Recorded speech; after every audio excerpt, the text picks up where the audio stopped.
খুলনার দীঘলে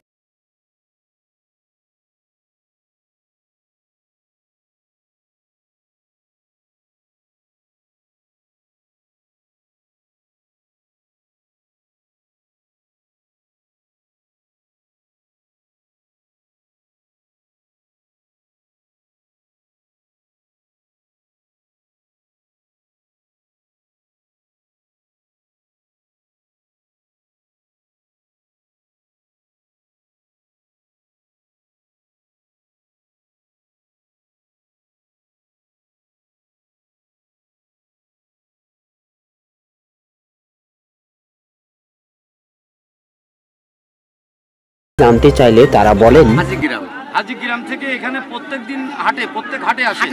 তো আপনাদের কাছ থেকে খাজনা নেয় কি পরিমাণ? খাজনা হচ্ছে 30 টাকা করে। আমার বাড়ি কেটলা থেকে আসেন, এই যে আপনি প্রত্যেক হাটে আসেন, আপনার থেকে এরা কি পরিমাণে খাজনা নেয়? 30 টাকা নেয়। 30 টাকা নেয়। ভাই আপনার নাম কি? মোহাম্মদ আরিফুল ইসলাম। এই হাট কমিটির কোনো টাকা পয়সা লেনদেন না, কোনো রকম টাকা লেনদেন না। বললে সত্যি কথা বলেন। টাকা যদি আমি দিয়ে থাকি আমার পকেটে থেকে, আমি মিথ্যা কেন বলবো? আমি কি কারো এলাকায় ভয় পাই না। আমার নাম মোহাম্মদ জাবের মোড়ল। আপনার বাসা কোথায়, বাড়ি কোথায়? পথের বাজার। আমার কাছে কেউ কোনো টাকা পয়সা চাইনি, আমি কাউকে কোনো টাকা পয়সা দিইনি, বুঝছেন? কোটির টাকা আমি দিছি। বিগত দিন আমরা যেভাবে ব্যবসা বাণিজ্য করে আসতেছি তার থেকে এখন একটু একটু পরিবেশটা ভালো হয়েছে, এইটাই আমি বললাম, আর কিছু বলার নেই। আমার একটু মালতী বিশ্বাস। কত বছর ধরে আপনি হাটে এই ব্যবসা করেন? আমি কয়দিন ওই যে 100% সন্তুষ্ট, 100% সন্তুষ্ট। এবং এবার এই কমিটিটা খুব ভালো কমিটি। দারচিনি, লবঙ্গর এই সমস্ত ব্যবসা করি। বাপদাদারাও এখানে কেনা বেচা করে গেছে। আপনি কি টাকা দিয়েছেন হাট কমিটি? না, দেননি।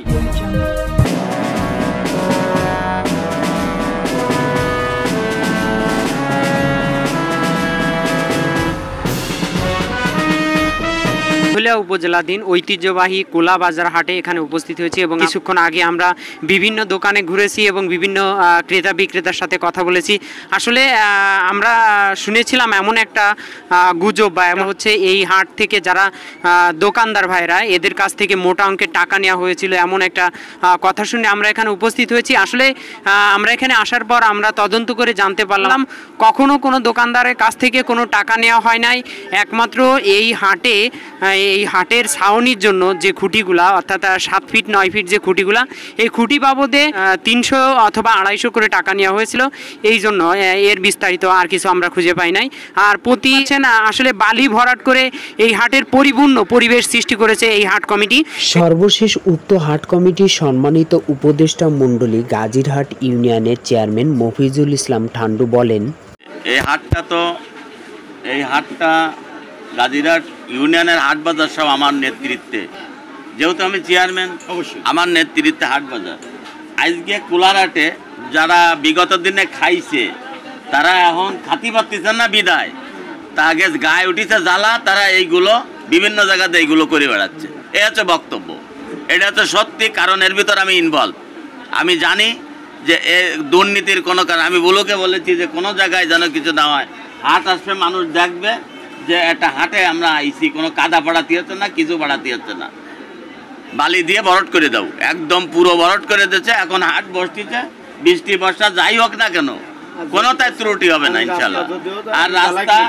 আর এই রাস্তা, সমস্ত রাস্তা হাটের মধ্যে ঢুকতে যতগুলো রাস্তা আছে সব ডালাই রাস্তা হবে ইনশাল্লাহ। এটা আমি করে দেবো ইনশাল্লাহ। এই ইট কিছু অল্প কিছু ছিল, ইট তো হাটের মধ্যে ছিল না, অল্প কিছু ইট ছিল, সেগুলো উঠাইছিল। উঠলে বিভিন্ন লোক রাত্রিবেলা ব্যান ভরে ভরে নিয়ে যায়। অল্প কিছু ইট উঠাইছিল, আমি দেখেছিলাম কিষেন দিয়ে যেদিন উঠাই বলু, সেদিন আমি দেখেছিলাম যে অল্প কিছু ইট উঠাইছে, আরও ইট এখানে রয়েছে। আর তারপরে এর মধ্যে সমস্ত হাটে যেভাবে বালি দিয়েছে, যে আপনারা দেখেন যে মানুষজন হাইটে হাট করতেছে, এরকম পরিবেশ এই কুলারহাটে জীবনও ছিল না। স্যার 3 জন আইসে আমাদের একটা মাপজোপ করে দেয়, যাতে একটা কাজকাম করতে গেলি, যেহেতু আমি একটু কাজকামের কিছু অভিজ্ঞতা আছে, তখন উনি আইসে মাপজোপ দিয়ে আমাকে, চেয়ারম্যান মহোদয় থাকে, আমাকে থানা ইঞ্জিনিয়ার সাহেব থাকে, মাপজোপ দিয়ে কত ফিট বালি লাগবে, কতগুলো কিভাবে কি হবে, উনি সারা দিন থাইকে আমার এখানে লেআউট দিয়ে উনি সুন্দরভাবে মাপজোপ দিয়ে একটা বুঝ করে দিয়ে গেল, এতগুলো বালি হলি ভরে যাবে। 3 ফিট 8 ইঞ্চি না 9 ইঞ্চি দোনো এস্টিমেটে ধরা আছে। যে হোক আমার চেয়ারম্যান একটা আশ্বাস দিল যে আমি পরে টিয়ার বা কাবিকা আমার উপজেলার চেয়ারম্যান মহোদয় তিনিও একটা আশ্বাস দিছে যে তোর হচ্ছে আমরা একটা যেভাবে তোর টাকার একটা প্রকল্প দিয়ে ওখানে একটা ব্যবস্থা করে দেবো। তখন সেইভাবে আমরা তখন আমার ইঞ্জিনিয়ার বললো যে এখন তো আপনার করতে গেলে গাড়ির টাকা দিয়ে করতে হবে, টাকা কবে পাবেন আর আমরা কবে পাস হয়ে আসবে এই পর্যন্ত তো আপনি ধৈর্য করলে তো আপনার ব্যাপক ক্ষতি হয়ে যাবে। তখন আর কি আমাদের ইঞ্জিনিয়ার সাহেবের কথার পরে আমরা আর কি বালি ভরি।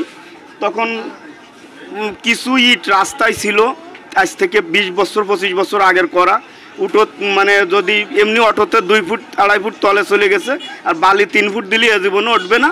তখন আমরা চিন্তা করলাম তাহলে কী করবো, আমার স্যারে বললাম, স্যার বললো যে তাহলে ঠিক আছে উঠোয় ফেলাও, বা চেয়ারম্যানও বললো যে উঠোয় ফেলাও, উঠোয়ে দরকার হয় ভাঙ্গায় আমাকে রাস্তাগুলো ছিল রাস্তাগুলো আমরা ঢালাই করে দেবো।